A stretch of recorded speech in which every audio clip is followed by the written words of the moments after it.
BJP शासित राज्यों के मुख्यमंत्रियों के लिए अयोध्या जाने का प्लान तैयार हो चुका है। कौन कौन से राज्य के मुख्यमंत्री अपने मंत्रिमंडल के साथ अयोध्या जाएंगे। हालांकि सभी ये चाहते थे कि पहले ही दिन वहां जाकर, अयोध्या जाकर जब रामलला की प्राण प्रतिष्ठा हुई तो वो दर्शन करें, लेकिन एक व्यवस्था बनाई गई ताकि बहुत ज्यादा भीड़ इकट्ठी न हो, बहुत ज्यादा लोग न पहुंच जाएं।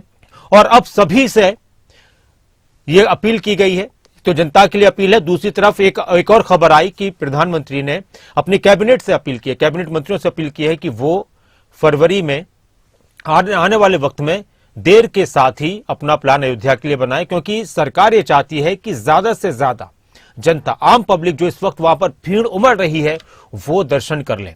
क्योंकि जब भी वीवीआईपी मूवमेंट्स होते हैं तो फिर व्यवस्थाएं अलग तरह की करनी पड़ती हैं और उसका खामियाजा अक्सर आम जनता को भुगतना पड़ता है। हरियाणा के मुख्यमंत्री मनोहर लाल पहले भी कह चुके हैं, इससे पहले उनकी तरफ से बयान आया था कि हम 8 या 9 फरवरी को अयोध्या जाएंगे। तो अब हरियाणा मंत्रिमंडल को लेकर तारीख तय हो चुकी है कि हरियाणा मंत्रिमंडल 9 फरवरी को अयोध्या दर्शन करने के लिए जाएगा। इसके अलावा अलग अलग राज्यों के मुख्यमंत्रियों का भी प्लान सामने आ चुका है और बीजेपी शासित राज्यों के जो भी मुख्यमंत्री और उनकी सरकार है, जो भी मंत्री हैं, उन सबका प्लान 1 फरवरी को मुख्यमंत्री योगी आदित्यनाथ अपने मंत्रिमंडल के साथ अयोध्या दर्शन के लिए जाएंगे। 9 फरवरी को हरियाणा के मुख्यमंत्री जाएंगे। इसके अलावा अलग अलग राज्यों के मुख्यमंत्रियों के लिए भी तारीखें तय हो चुकी हैं कि कौन कब कब अयोध्या में दर्शन के लिए जाएगा। इसको लेकर पूरा शेड्यूल जारी हो चुका है। तो वहीं कैबिनेट मंत्रियों के लिए अलग से एक प्रक्रिया बनाई गई है। चौधरी रणजीत सिंह हरियाणा के कैबिनेट मंत्री हमारे साथ जुड़ चुके हैं। चौधरी रणजीत जी नमस्कार जी। 9 तारीख तय हुई है चौधरी रणजीत जी अयोध्या में दर्शन करने के लिए। क्या पहली प्रतिक्रिया है राम मंदिर को लेकर भी, और जो तय हुआ है समय कि आप लोग भी वहां पर दर्शन के लिए जाएंगे? देखिए, अगर हमें कोई ऐसा मंत्रियों के लिए कुछ जिम्मे लगेगा तो मैं समझता हूँ मेरा बहुत सौभाग्य होगा कि मुझे भगवान राम के जाके दर्शन करने का अयोध्या मंदिर में मिलने मौका मिलेगा।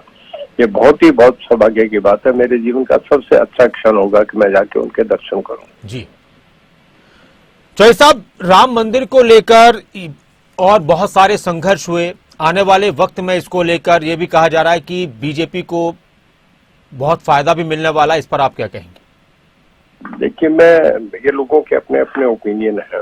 बीजेपी ने कभी ये सोच कर नहीं काम करा कि होगा, उन्होंने ये समझ के करा कि भगवान राम बहुत बड़े हैं। उनका अगर हमें कुछ मौका मिला तो जो हमारे सबसे बड़े हैं भगवान राम, उनका कहीं जो उनकी जगह है, उनकी जगह उनका वो प्राण प्रतिष्ठा होनी चाहिए। उन्होंने 2 बातें पहले कही थी, कश्मीर के लिए कही थी कि कश्मीर है, कश्मीर हमेशा भारत का अंग है, वो उन्होंने पूरा किया। और ये दूसरा किया है, ये बहुत बड़ी बात है, सदा तक इतिहास में लिखा जाएगा।